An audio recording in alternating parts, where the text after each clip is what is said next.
ये जितने भी हिंदू हैं भारत में सब हमारे छोटे भाई हैं, क्योंकि हिंदू धर्म की उम्र है वो अमृतेश्वर महाराज है, तारा देवी है, सम्राट हर्षवर्धन, सम्राट कनिष्क का जो धम्म है जिसे महायानी परंपरा कहा गया, उसी का बदला हुआ रूप हिंदू धर्म है।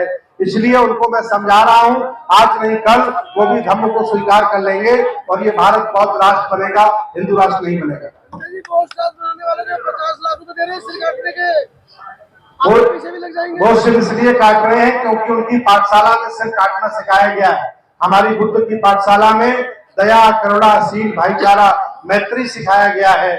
हम लोग कई सालों से काटे गए, बहुत अत्याचार जुल्म हुए, कभी भी हमने तलवार नहीं उठाई, आज भी हम बर्दाश्त करते हैं और आगे भी करते रहेंगे, क्योंकि हम अनायास किसी की हत्या नहीं करते और जब कोई ज्यादा हमें सताता है तो मजबूरन हमें करना पड़ता है। वो लोग कह रहे हैं कि आप टुकड़े टुकड़े गैंग के हैं। हमको जो टुकड़ा टुकड़ा गैंग कह रहे हैं वो लोग नहीं जानते हैं कि हमारी इतनी बड़ी गैंग है जिसके राष्ट्राध्यक्ष 18 देशों में है। चले जाइए थाईलैंड, जापान, कोरिया, लंका, मैं कई जगह कार्यक्रम करता हूं, परमिशन नहीं देते हैं, कई जगह कार्यक्रम करता हूं, बड़ा परेशान करते हैं। मैं उनको समझाता हूं कि इस देश में मुझे परेशान कर रहे हो और जापान में नौकरी तलाशने जाते हो, वो बौद्धों का देश है। हिंदू राष्ट्र भारतीय मूल भावना के खिलाफ है। ये देश अलग अलग संस्कृतियों का है, अलग अलग रंगों का है, अलग अलग भाषाओं का है, ये विविधताओं का देश है। अगर कोई इसे एक रंग में रखना चाहता है तो वो अपराध करना चाहता है। ये देश सभी धर्मों का है और हमेशा रहेगा। सर, ये राजनीतिक कार्यक्रम था सामाजिक, क्योंकि राजनीतिक नेता लोग बोले तो भीड़ चली गई। राजनीतिक लोग हमारे उपासक हैं, माननीय बहन जी हमारी उपासिका है, स्वामी प्रसाद मौर्य हमारे उपासक हैं, अखिलेश यादव जी को भी उपासक बना रहा हूं, प्रियंका गांधी जी को हमने विपश्यना करा दी है। बस 2-4 साल और लगेंगे, भारत के सभी नेताओं को मैं बौद्ध बना दूंगा, आप चिंता मत करिए। धर्म एक हिंदी भाषा का शब्द है जिसका संबंध मजहब से है। भगवान बुद्ध का धम्म है जो विज्ञानवादी, तर्कवादी है और प्रकृति पर आधारित है। धर्म न हिंदू बौद्ध है, धर्म न मुस्लिम जैन, और धर्म चित्त की शुद्धता, धर्म शांति सुख चैन, ये हमारा संदेश है। इस तरह का कार्यक्रम आप कर रहे हैं, क्या संदेश देना चाहेंगे? लगातार जिला बाई जिला कर रहे हैं। ये 8वां बौद्ध सम्मेलन है और हर सम्मेलन में 25,000 लोग शामिल होते हैं। मुझे बड़ा दुख रहा कि प्रयागराज की धरती पर मुझे परेड ग्राउंड नहीं मिल पाया, ये मैदान छोटा रह गया, बहुत सारे लोगों को कुर्सियां नहीं मिल पाई। अब जो अगला हमारा कार्यक्रम है वो झांसी मेला ग्राउंड में है, जिसमें 1 लाख लोग भगवान बुद्ध की शरण में आ रहे हैं। मैं आपको भी आमंत्रित करता हूं, आइए और हम लोग मिलकर के भारत को बौद्ध में बनाते हैं। बीजेपी सरकार हिंदू राष्ट्र की बात करती है, हिंदुत्व सरकार बनाने की बात करती है, आपको डर नहीं लगता धर्म का प्रचार कर रहे हैं? एक्चुअली एससी ओबीसी की बहुत बड़ी आबादी है, हम लोग 100 करोड़ से ज्यादा हैं। ये लोग भटक गए हैं, ये लोग जातियों में बटे हैं, ये देवी देवताओं के चक्कर में लगे हैं, ईश्वर के भरोसे बैठे हैं। जिस दिन ये अम्बेडकरवादी हो गए, जिस दिन ये पेरियारवादी हो गए और जिस दिन ये बुद्ध के अनुयायी हो गए, हिंदुओं की संख्या 5% बचेगी और सारे के सारे लोग बौद्ध हो जाएंगे।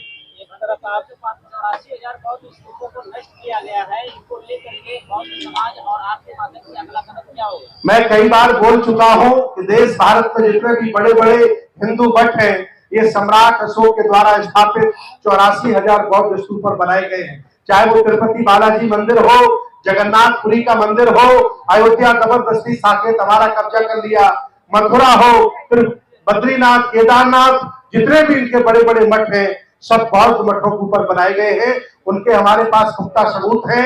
हम हाई कोर्ट, सुप्रीम कोर्ट में भी जा रहे हैं। अगर जज बिके हुए नहीं होंगे, जज मरे हुए नहीं होंगे, संविधानवादी होंगे तो वो मठ हमें मिलेंगे।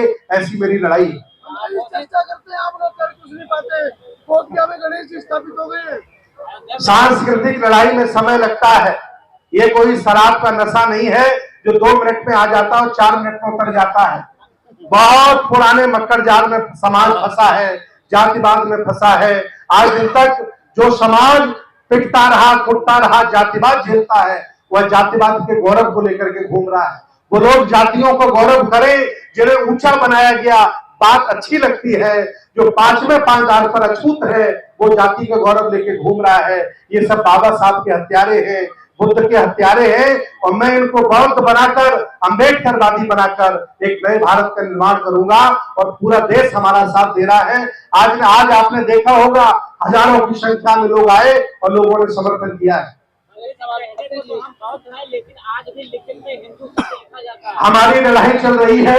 18 सालों से हम मैरिज एक्ट की मांग कर रहे हैं, पर्सनल लॉ की मांग कर रहे हैं, अलग शमशान की मांग कर रहे हैं। ये हिंदू बड़े साजिश लोग हैं, ये ब्राह्मणवादी लोग बड़े साजिशर लोग हैं। ये हमें इसलिए अलग नहीं कर रहे हैं कि अगर हम बौद्धों को अलग कर देंगे तो हिंदू 7-8% बचेगा। इसलिए जबरदस्ती इन्होंने संविधान के माध्यम से हमें हिंदू धर्म का हिस्सा बना के रखा है। जिनको आप बौद्ध बना रहे हैं वो घर जाकर हिंदू मुस्लिम की लड़ाई लड़ते हैं। मैं अपना काम कर देता हूं और ये काम सतत चलना चाहिए। मेरे एक कार्यक्रम करने से सामाजिक क्रांति नहीं चलेगी। सभी लोग जब इस काम में लगेंगे, मैं मानता हूं करोड़ों संख्या है हमारी, हम 100 करोड़ आबादी के लोग हैं, लेकिन जिंदा लोग 1 लाख भी नहीं है। उनकी आबादी 15 करोड़ है, लेकिन सबके सब जिंदा लोग हैं। मैं जागरूक कर रहा हूं, लोगों को बता रहा हूं कि असली आपका दुश्मन कौन है, असली दोस्त कौन है, और व्यवस्था परिवर्तन में समय लगता है। महाबोधि टेम्पल बिहार के लेकर क्या कहना है? महाबोधि टेम्पल का आंदोलन बहुत पुराना चल रहा है। मुझे दुख है बिहार में ओबीसी के लोग 30 साल से सरकार चला रहे हैं, लालू और नीतीश कुमार। अगर इन लोगों को शर्म आई होती, अगर ये सामाजिक न्याय समझे होते, अगर ये बुद्ध का दर्शन समझे होते, तो ब्राह्मणों को मैनेजमेंट से निकालकर फेंक दिए होते और बोध गया मुक्ति आंदोलन सफल हो जाता, बुद्ध विहार बौद्धों को मिल जाता। लेकिन नेता खुद सत्ता परिवर्तन चाहता है, व्यवस्था परिवर्तन नहीं चाहता। मेरे बहुजन समाज के लोगों, इन नेताओं को घर से खदेड़ो, भगाओ, जो वोट लेकर के अपने बच्चों को जर्मनी, ऑस्ट्रेलिया पढ़ाना चाहता है, अरबपति बनना चाहता है, लेकिन सामाजिक न्याय और गैर बराबरी की लड़ाई, व्यवस्था परिवर्तन की नहीं लड़ना चाहता है। जब तक आप लाठी नहीं उठाओगे, तब तक ये नेता पैसे के दम पर आपका खून पीते रहेंगे और आपके बच्चों को जर्मनी, ऑस्ट्रेलिया में पढ़ाते रहेंगे। जी, आपका इस पे क्या स्टैंड है? किस पर स्टेटमेंट?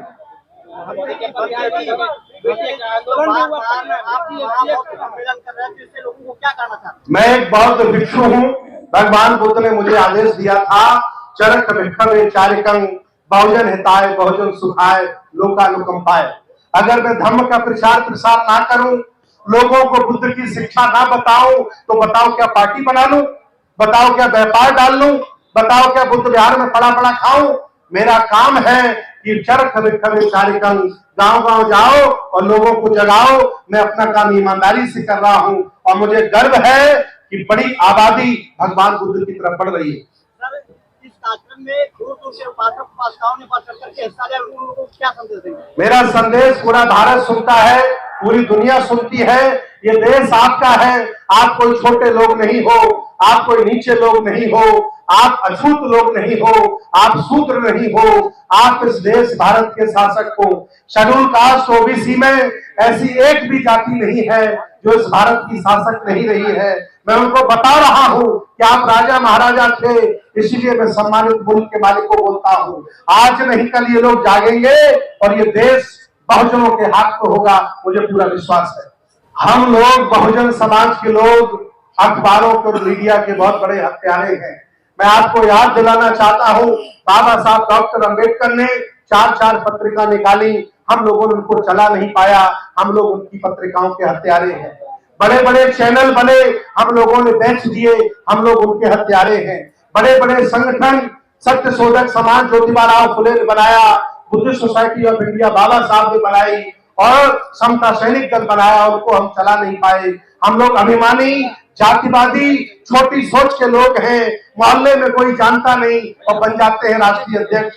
उसका परिणाम ये है कि मुट्ठी भर लोग देश पर कब्जा कर लिए हैं और आप बहुजन समाज बनाते बनाते घूम रहे हैं। इस स्थिति के लिए और मैं गुनहगार आप लोगों को बता दूं, संविधान में जिन्हें मौका मिला धन कमाने का, जिन्हें मुख्यमंत्री प्रधानमंत्री बनने का मौका मिला, जिन्हें एमपी एमएलए बनने का मौका मिला, जिन्हें बड़े बड़े व्यापारी बनने का मौका मिला, अगर इन लोगों को थोड़ी भी लज्जा शर्म होती तो आज मीडिया हाउस बहुजन समाज के 10-20 होते, ना कि बनियों अग्रवालों के और ब्राह्मणों के होते।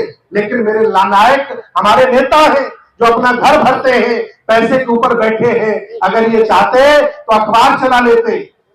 कौन सा नेता है बहुजन समाज का गरीब बताइए? लालू प्रसाद गरीब है, नीतीश कुमार गरीब है, मानिया बहन जी गरीब है, अखिलेश यादव गरीब है, लेकिन इन लोगों ने ना अखबार चलाया ना टीवी चैनल चलाया। मैं धन्यवाद देता हूं अमेरिका का कि आपका यूट्यूब चल रहा है, फेसबुक चल रहा है, ट्विटर चल रहा है। अगर ये चाइना के ऐप होते तो ये मोदी सरकार बंद करा के तुमको भी घर पर बैठा देती। बनते जी, दिवाली आ रही है, कुछ लोग दिवाली मनाते हैं, कुछ लोग दीपदान उत्सव मनाते हैं, क्या मनाना चाहिए? किसी भी त्योहार को मनाने की जरूरत नहीं है। हमारे त्योहार है बुद्ध पूर्णिमा, हमारे त्योहार है बाबा साहब की जयंती, हमारे त्योहार है प्रत्येक पूर्णिमा। ये हमें मनाना चाहिए। हमें कोई गुलामी उनकी नहीं करनी है, हमें सब कुछ उनका त्याग देना है, तभी हम शासक बनेंगे, अन्यथा नहीं। बहुत बहुत धन्यवाद, साधुवाद।